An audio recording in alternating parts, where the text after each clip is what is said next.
So that's where a good example really use the tool of notice what am I telling myself. What are some of the thoughts about other people, about your situation that you're running? Because we add so much pain to our life by running those thoughts. Let's tell a quick example, because it's a powerful one. There was a woman who came to a teacher class on a regular basis at the Park in Hot Springs, near where I live. And a woman came into the class, sat in on it, kind of really scoping me out to see if she was going to bring me in to help her with her marriage. And she did. And after the class, she asked me if I could do a session with her and her husband. They've been married for 21 years. They got into a really big fight, and she's afraid that he wants to get a divorce now. And so I said, sure.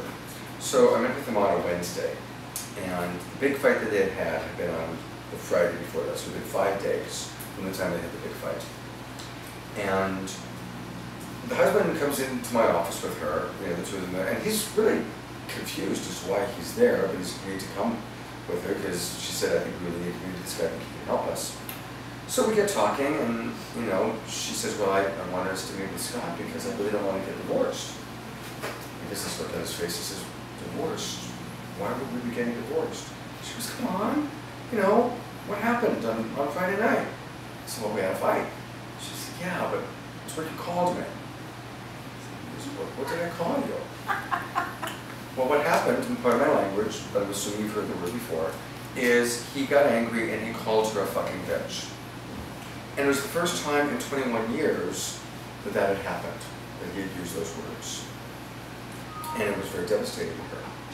So she brought that up, and he apologized, but the apology didn't work, because by now she's like crying. And I asked her, I said, in the last 5 days, how many times have you run the memory of him calling you that through your head? She stopped, she thought about it, the tears are coming down, and she said, between 1,000 and 2,000 times. I'm getting tears just accessing my memory of her. Imagine 1,000 to 2,000 times in 5 days she had ran those horrible words through her head. Now, it was horrible for him to say it, it was regrettable, but he did only say it once. I'm not condoning it, but he said it once. She ran it through her head 1,000 to 2,000 times. So much that she thought this means the getting divorced. Now, it's an exaggerated version, but I'm guessing all of us in this room have little variations of that. Running through our head painful thoughts, painful memories, painful fears, painful worries, that in present time, there's nothing we can do about it other than manage it, change our relationship to it. And the best start is I'm telling myself that blank, or I'm in my story.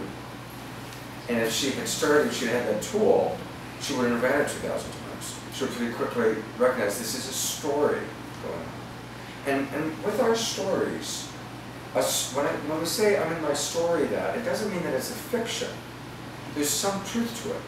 But it becomes a story that runs us. Like your friend who, that his wife died, it's still running him to some degree. What would my wife have done? If my wife was here, that's still running him. And I can have compassion for that, because I'm constantly thinking about things like that. But it's not running me, apparently, the way it might be running him. So the tools work. And I allow myself time. I'll give myself a opinion. I'm going to really sit down and miss my wife and cry about it. And I'll have a good cry, and then I'll carry on with my life. Yeah, that's why I tell him. He cries, and I tell him, it's fine, and I hold him, and I say, that's okay. Some heavens, I understand that. I mean, it doesn't really bother me. Yeah. Really doesn't at all. Hi. Hi. You've been very patient. I don't really know what to say, so it's an easy invitation.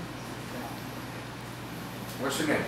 Laura. Laura. I agree with him and protect my heart.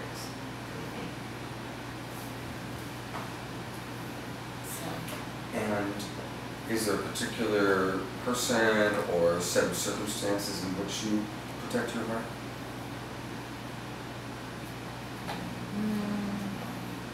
Especially with my partner, probably, but Now, I'm really guessing this is your partner. Yeah, I don't know. I don't like the 4 angry things. I shut down when that happens. 5. The 5. 5 things that created, the 5 things that trigger, Mhm. the 5 triggers. When I So- see that, I don't go there. Normally I'm just shut down, Right. protect my heart against the person. I just don't jump. So that's where, ideally, when you're in a calm and centered place, you talk about it. It's hard to do it if we're angry, if we're in a fight. But when we're in a calm, centered place, Mhm. after lovemaking is an especially good time. Or before lovemaking, and then it leads to good lovemaking. But when we're in a time of close connection and quality communication, it's the time to talk about, without any make wrong, but take responsibility. When I hear those words, when I hear that tone of voice, I don't just shut down.